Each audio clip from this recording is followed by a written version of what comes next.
Rieccoci a Primus Inter Pares, appuntamento del mercoledì, gruppo TV7, come di consueto vi ricordo siamo in diretta sulla pagina Facebook, ospite gradito il magnifico rettore dell'Università di Padova Rosario Rizzuto. Abbiamo iniziato a parlare di un po' di cose perché i punti sono talmente tanti, non credo che riuscirò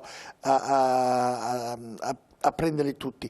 Stavamo parlando ovviamente della pandemia, di quello che è successo, che mai avremmo pensato accadesse, però è capitato anche questo. Senti, finalmente l'ospedale di Padova dovrebbe crescere, insomma, la pediatria pure.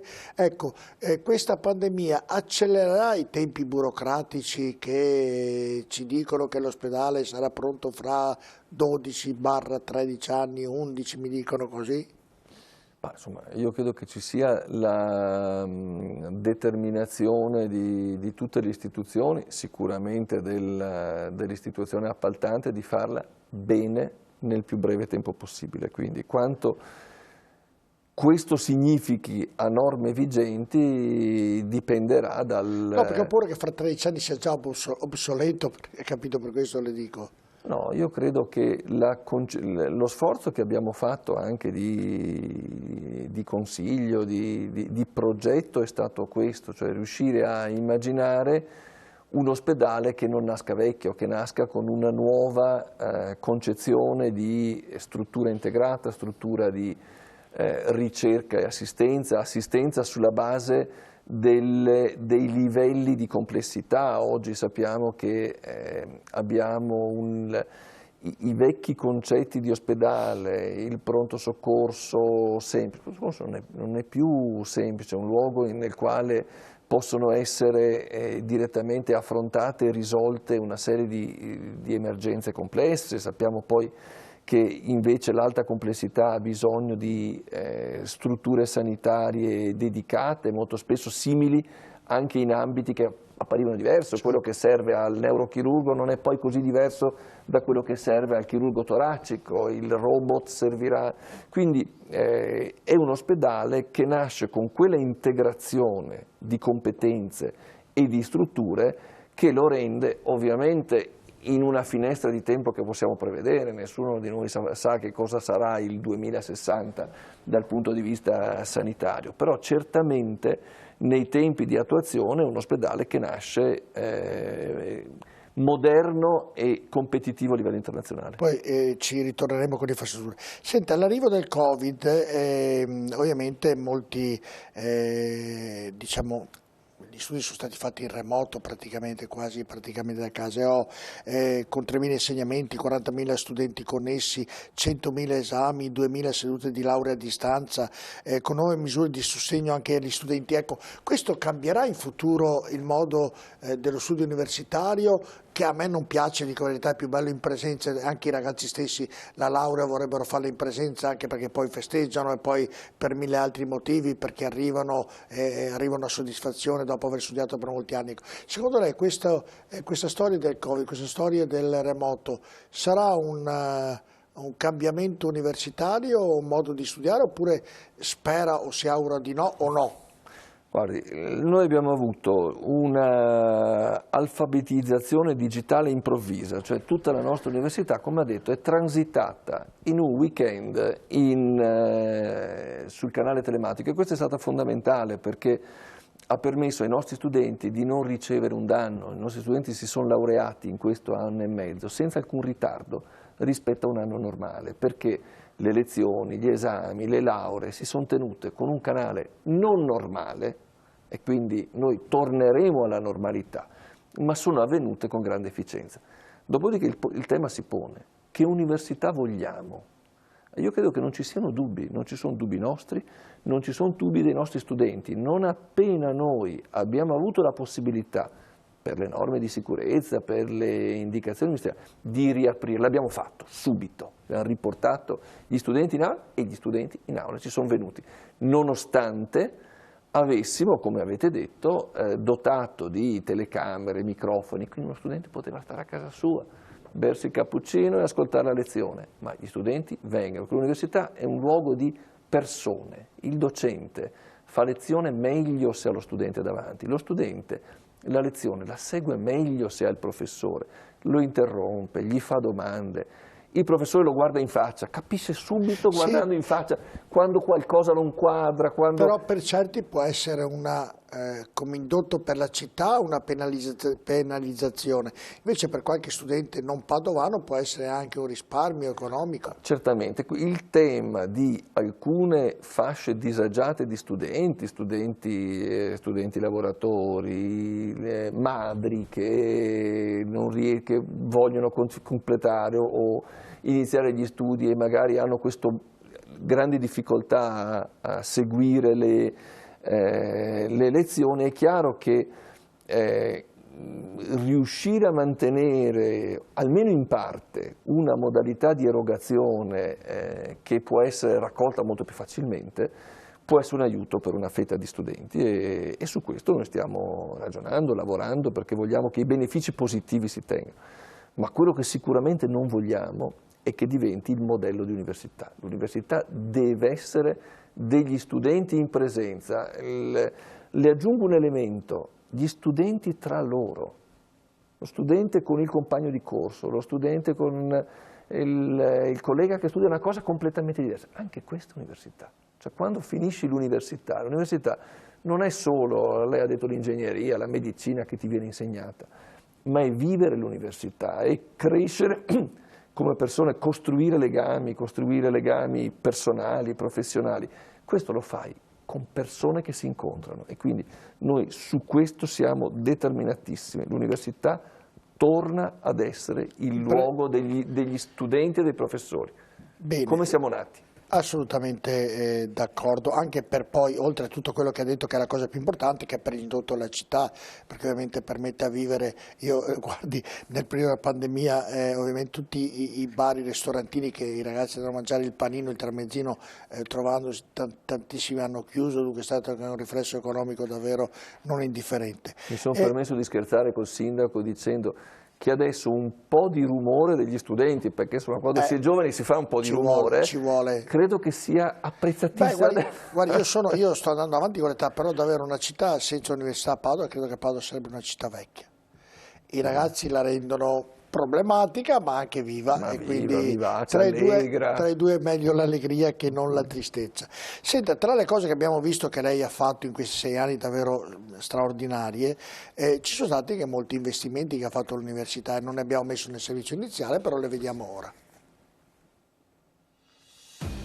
Una città all'interno della città, con oltre 60.000 tra studentesse e studenti, più di 2.200 docenti e 2.400 tecnici amministrativi, la popolazione che gravita all'interno dell'Università di Padova e delle sue strutture ammonta quasi a quella di un capoluogo di provincia. Numeri importanti che richiedono infrastrutture altrettanto all'altezza e proprio a cavallo dei suoi 800 anni l'Ateneo ha in piedi diversi progetti di rinnovamento e di riqualificazione, un po' come fatto poco meno di 2 anni fa con il complesso di via Beato Pellegrino, l'ex ospedale geriatrico diventato ora la nuova sede del polo umanistico dell'università dopo la riconversione di 13 edifici e la costruzione ex novo di altri 5, 17 aule, aula magna e biblioteca con oltre 35.000 volumi, il tutto per un investimento di circa 21 milioni di euro, buchi neri della città che trovano una nuova vita e forse la più nobile delle missioni, quella di trasmissione del sapere. E così sarà anche per l'ex caserma Piave, quello che una volta era un insediamento militare è ora di proprietà dell'Ateneo e dopo la riqualificazione diventerà il campus delle scienze sociali,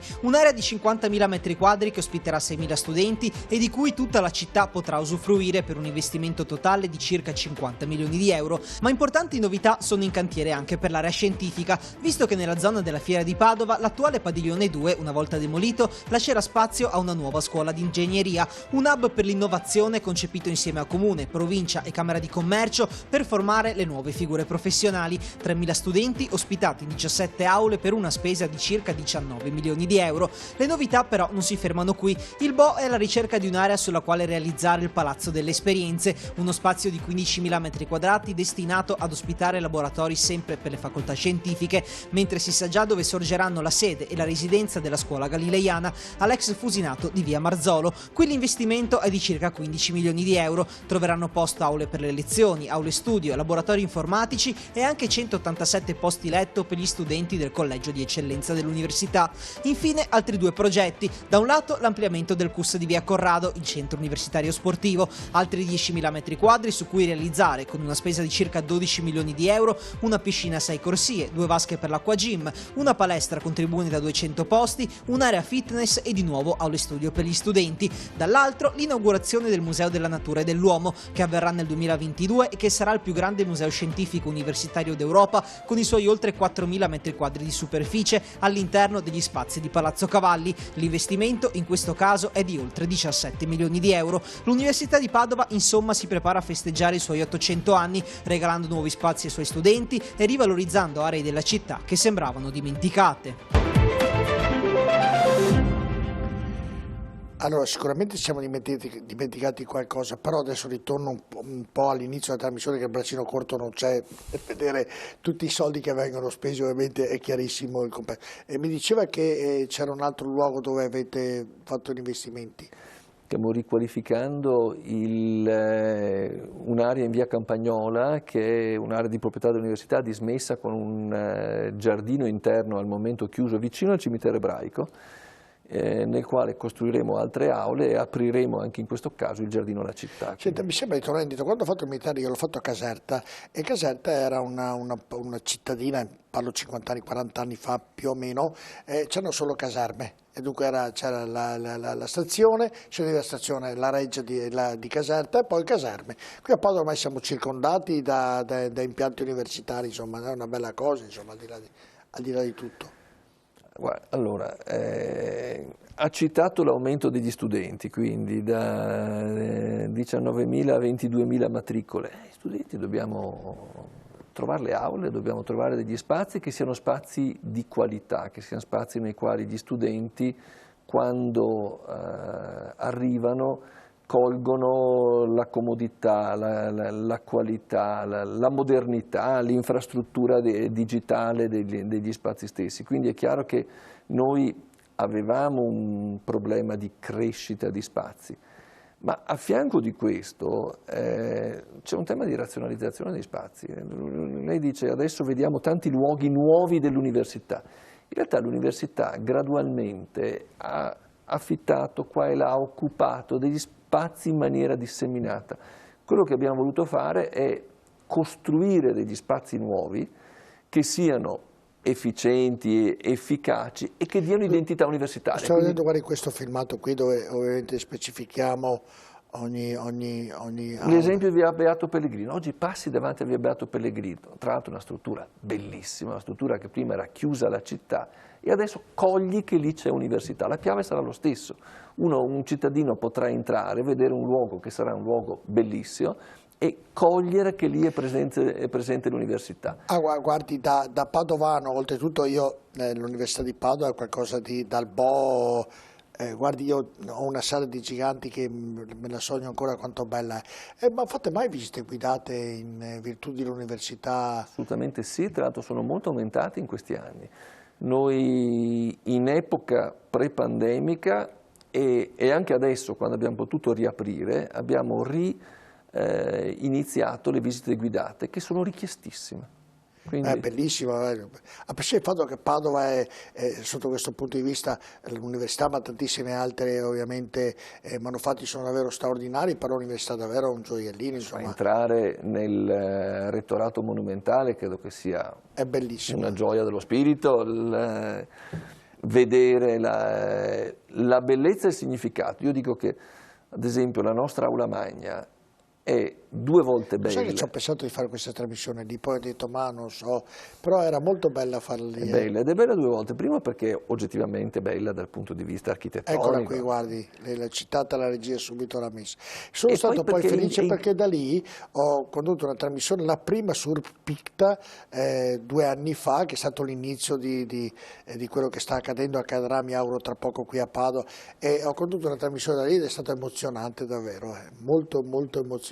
È molto emozionante perché è bella ed esprime l'università. Quando lei vede tutti gli stemmi degli studenti internazionali, quando vede la cattedra di Galileo, Morgagni, Galileo, che ti osservano, ti rendi conto che non è solo estetica, ma che sono i valori di un'università antica che guarda al futuro. Ah beh, sicuramente, e che continua a migliorarsi, perché ovviamente... Che deve continuare a migliorarsi. Ma questa idea, per esempio, la caserma Piave, chi è venuta l'idea? È stata un'idea sua oppure con i suoi collaboratori? No, devo dire che è stata ho incontrato sa che c'è consuetudine, le cariche si incontrano, arriva il nuovo comandante dell'esercito, il nuovo comandante dei carabinieri, il nuovo rettore, il nuovo sindaco, e ti incontri. Nell'incontro con il generale Stano, che era il comandante dell'Interforze Nord, persona di grande intelligenza, grande visione, e mi raccontava appunto che c'era la caserma Piave che era utilizzata in minima parte, e io gli lanciai l'idea, dico, e se la rigenerassimo come uno spazio universitario? E la sua risposta fu entusiasta, sì, e mi impegno anch'io per questo. Ah, sa, quando cominci ad avere due perni, tu hai avuto l'idea e il generale responsabile della struttura che dice una bella idea, ne parla al Ministero della Difesa, poi parte. E ho trovato dal punto di vista istituzionale una risposta immediata. Se ci pensa, uno dei pregiudizi è che nei confronti del pubblico, che il pubblico è lento, chissà, magari pensa una cosa e la realizzeranno. Beh, noi dal primo incontro alla firma della cessione, in 10 mesi, un luogo che era un luogo di proprietà del Ministero della Difesa, quindi patrimonializzato dal Ministero della Difesa, è diventato, rigenerato, un luogo di proprietà dell'università, o meglio, in parte demaniale, in parte di proprietà dell'università, comunque assegnato all'università per rimanere un luogo di giovani. Era un luogo di giovani, adesso è un luogo di giovani, di formazione, di scienza, di cultura. Beh, la stessa cosa anche ovviamente state ristrutturando dove c'è il CUS, no? Mi sembra che lì abbiamo visto, avete delle belle idee per quanto riguarda quella parte dell'impianto dell'università. Sì, e anche in quel caso... Stiamo vedendo le immagini, brava la regia che appena noi lo citiamo, ovviamente strapola subito le immagini, eccole qui. E anche in quel caso si vede come città e università si incrociano sempre. Allora, il CUS è il centro universitario sportivo, quindi è il luogo, e io lo concepisco così, dove i nostri studenti, i nostri dipendenti possano andare a fare dello sport, ma lei sa perfettamente che il CUS è un luogo di tutti i cittadini, il mini rugby del CUS, l'atletica del CUS, i centri estivi per i ragazzi del CUS, sono mica dell'università, sono patrimonio dell'intera città. Una volta aveva anche atleti nazionali il CUS, avevano. Adesso bisognerebbe avere soldi anche lì per poter fare una scuola di... Insomma, però io ho la figlia che fa atletica, non col CUS. E... la figlia che poi ha preso una lode importante, se l'ha diplomata, giusto? Ha finito adesso. Ho visto proprio oggi sul giornale c'era la fotografia, quindi ha preso dal papà, mettiamola così. E quindi vado alle gare di atletica, il CUS si fa valere. Il CUS, Fiamme Gialle, il CUS, la Industria, insomma, ci sono ragazzi bravissimi che si fanno valere. E in Fiera anche lì avete usufruito di un luogo dove fare delle aule per poter riempire, insomma, spazi importanti che rimanevano vuoti anche.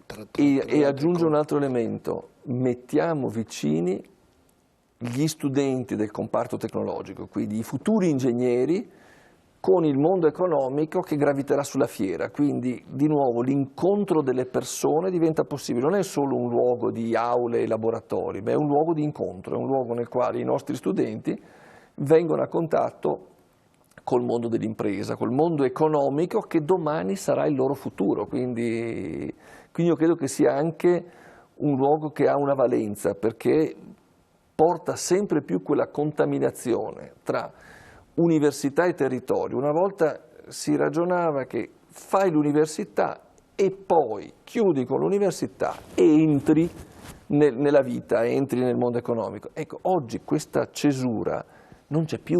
Oggi vogliamo che i nostri studenti comincino a conoscere quando sono studenti e che il mondo economico continui a collaborare e guardare l'università anche dopo essere uscito dall'università. Ho la pubblicità, proprio la pubblicità, perché l'ultima parte la dedico un po' a delle domande un po' diverse da quelle istituzionali.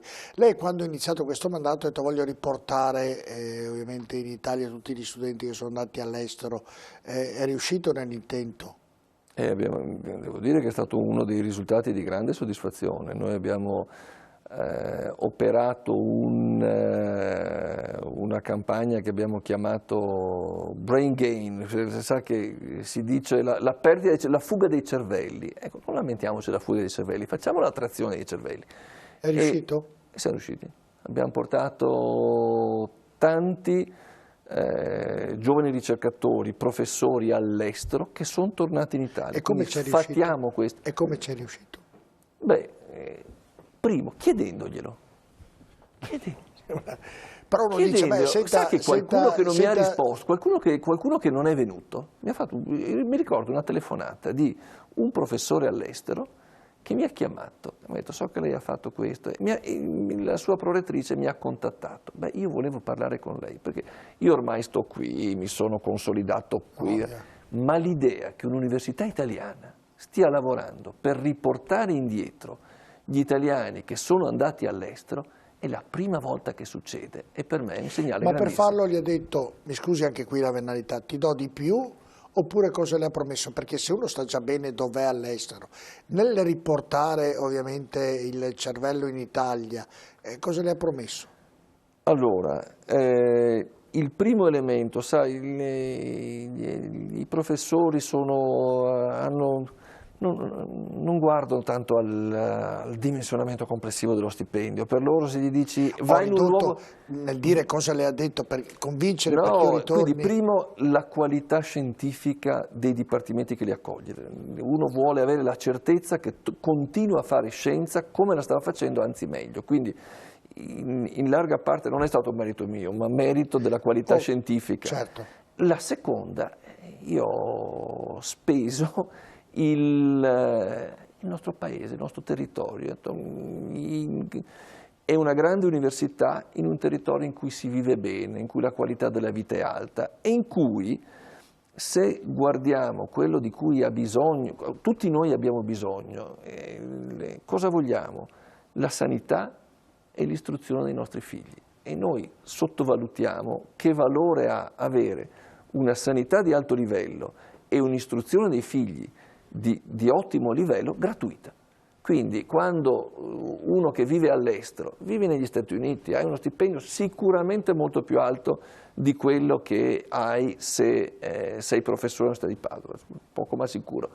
Però se vivi all'Università di Padova, tuo figlio vive in una città sicura, va in un'ottima scuola e tu e la tua famiglia, se ti succede qualcosa, vai in un ospedale che è un ospedale di gran qualità. Quando ho detto poco ma sicuro, me l'ha detto come dire: prendiamo poco, dovremmo prendere di più noi professori. No, io credo che non non l'ha detto, però l'ha fatto intuire, ho recepito questo. No, allora gli stipendi dei professori universitari non c'è dubbio che siano inferiori rispetto a quelli del... Ma io credo che chi fa il professore universitario non lo fa per lo stipendio. Molto spesso i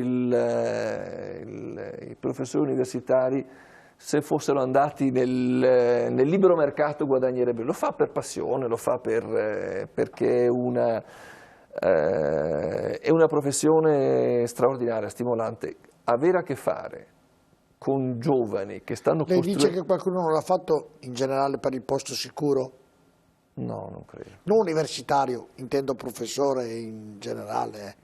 No. Dice no, lo fa per una passione. No, io credo che lo faccia per la passione. Vabbè. Anche qui ho qualche piccolo dubbio. Andiamo in pubblicità, poi l'ultima parte che è un po' più alla buona, mettiamola così, con il magnifico rettore Rosario Rizzuto. A tra poco.